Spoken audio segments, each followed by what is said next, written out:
If you've been waiting for the Surface Duo, today's a pretty good day.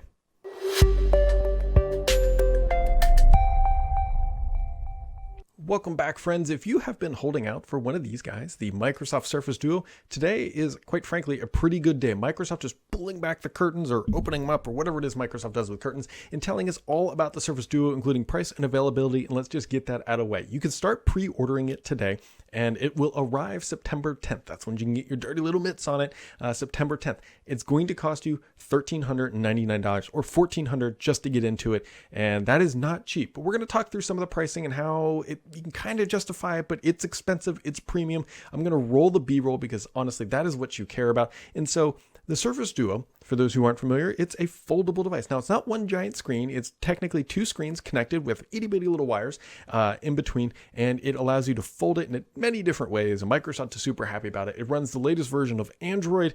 And let's just talk about those displays because each display is 5.6 inches in diameter. It's an AM OLED or OLED display, 1800 by 1350. And if you put the two displays together, that's 2700 by 1800 resolution. That is really high. Or it's also 401 PPI or pixels per inch. And it's also using Corning Gorilla Glass. So, it shouldn't scratch too easy. That's not to say that it won't, but it absolutely can. Now, diving a little bit under that glass, let's talk about the battery. It's got a 3,577 milliamp hour dual battery because there's actually kind of two batteries, one in each screen. One is larger than the other, but they're in each screen. So just just keep that in mind. You'll be able to do fast charging using the 18-watt inbox power supply and adapter and all that stuff. So out of the box, you'll be able to do it. The fast charging, which will be good because according to Microsoft, they are saying you're going to get up to 15.5 hours of local video playback, up to 10 hours of standby, and 27 hours of talk time. Now, 15.5 hours of local video playback isn't a lot. Now, keep in mind, unlike a laptop or something like that, you're not sitting there and staring at it all day long and pounding out emails for multiple hours or an 8-hour workday at a time. It's a phone. It's something that lives in your pocket. Keep that in mind. Even though 15.5 hours sounds like a lot, Microsoft has a pretty rich history of being optimistic on that. It's typically probably about half that. That being said, I don't have one in my hand, so we're going to have to roll with Microsoft's 15.5 hours, but knowing Microsoft and Surface and their benchmarks, that's going to be a little bit high. So we will wait and see once the full reviews do come out, but I'm just trying to be transparent. There is a camera on it. It is an 11 megapixel f2.0 camera, and it has all the modes that you would expect: burst mode, panorama mode, portrait mode. Now Microsoft is saying it does support up to 7x zoom. That being said, I'm almost positive that is a digital zoom and not an optical zoom. Optical zoom is the preferred one, but technically digital zoom is a thing, and so whatever. It does have HDR mode, and it has everything you would expect in a modern sort of camera. It does 4K and 1080p recording at 30 frames per second. And so that is, kind of what you would expect. It says it can do up to 60 frames per second with electronic image stabilization. So, and there's also HDR video mode. Again, pretty baseline stuff at this point in 2020 for a camera. Nothing crazy there, nothing, way underperforming, but we'll have to wait and see, again, once we get some sample photos. On the connectivity side, you got Bluetooth 5.0. That's pretty standard. It does have LTE, not 5G. Not surprising there. If you've been watching this channel at all, you will know that I was saying it's not going to get upgraded to 5G. It's just not happening. It is 802.11ac, so you should have pretty fast Wi-Fi, but it's not pushing any boundaries, but that's still pretty much fine. No major issues there. Now, it does still have the Qualcomm Snapdragon 855. It is not upgraded to the later chips. It is still running that one. That is what they initially announced it with last year, and that's what it is. Storage, you have two options: 128 gigabytes or 256 gigs, and it has 6 gigabytes of RAM, and it'll connect using USB-C 3.1. Now, where can you buy this thing? If you're in the US, you're going to be super happy because you'll be able to buy it in the US. If you're not in the US, you're going to be if you're not in the US, you're going to really be not happy because you won't be able to buy it. Initially going on sale in the US, it is going to be sold at AT&T retail stores, Best Buy, and the Microsoft Store. So those are the physical locations, although Microsoft Store doesn't really exist except, whatever.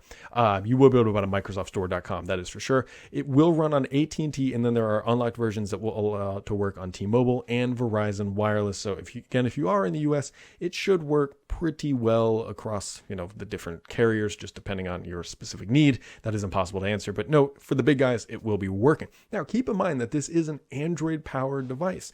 And what that means is while Microsoft is making the hardware, Google Play dictates that Microsoft has to do certain things. So that means that, hey, it's going to have default search engine to Google. It's going to have the Google Assistant. It's going to have all your basic Android apps in there out of the box, and there's nothing Microsoft can do about it. They can't change default to Bing. That's just not, they have to abide by Google's rules. And so that is what they're doing. But it will also come in with all of the Office 365 apps that you would expect. Word, Edge, OneDrive, Teams, and all that stuff is going to be there. The Microsoft Authenticator is going to be there. And so you'll have a bunch of different options. And of course, because it is Android, you can customize the heck out of it and do what you need. And so digging through some other stuff here, nothing too crazy else happening. It's a device that we have seen. Microsoft executives have been teasing this thing all across the board.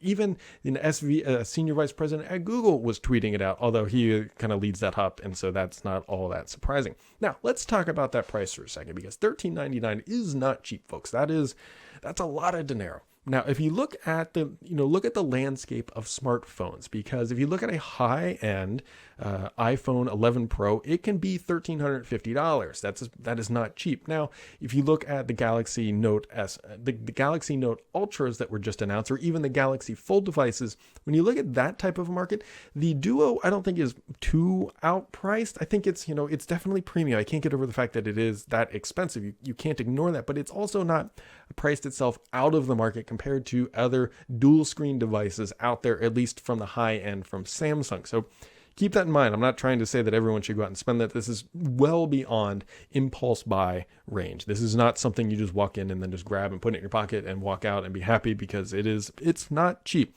So if you can overcome that boundary, if you can overcome that price point, there's a lot going on here. Microsoft, on the surface, if you get it, has done an interesting job. They are trying to take these standard devices and turn it into something that's different, right? I tend to think of this, at least from the press, briefings that I've seen and the people I've talked to about it at Microsoft, it appears like it's going from one monitor at your workstation to two, right? That unlocks productivity. I really think this is going to be a productivity focused device, and that's where it's going to initially sell. There's absolutely going to be consumers who buy this and are going to be early adopters, and they want that cool device, and I totally get it. But when you look at volume sales, I think the corporate market has an interesting play here. IT pros who want to issue devices for the executives to make them look really smart and fancy during their events. That the Duo is that kind of a device. It's a head turner, and it's coming out. It's coming out in September, and I'll be curious of what you guys think. I'm hoping to get my hands on one of these for reviews. There are no review units out yet, so people are going to be like, "Do you have one?" No, I don't. I do not have one. I can't tell you anything personally about it. Microsoft is announcing pre-orders are out today. It's coming September 10th. Hopefully, we'll have a review up before then. But for now, just take a look at the Duo. Let me know what you guys think about pricing, the apps, the Google Play situation. Does the Snapdragon 855 matter? Is this going to be a win with the consumer? Or is it more of a corporate play? Or is, this is a first generation device? Is Microsoft going to have to wait till version 3 before they find the home run like they did with the Surface Pro?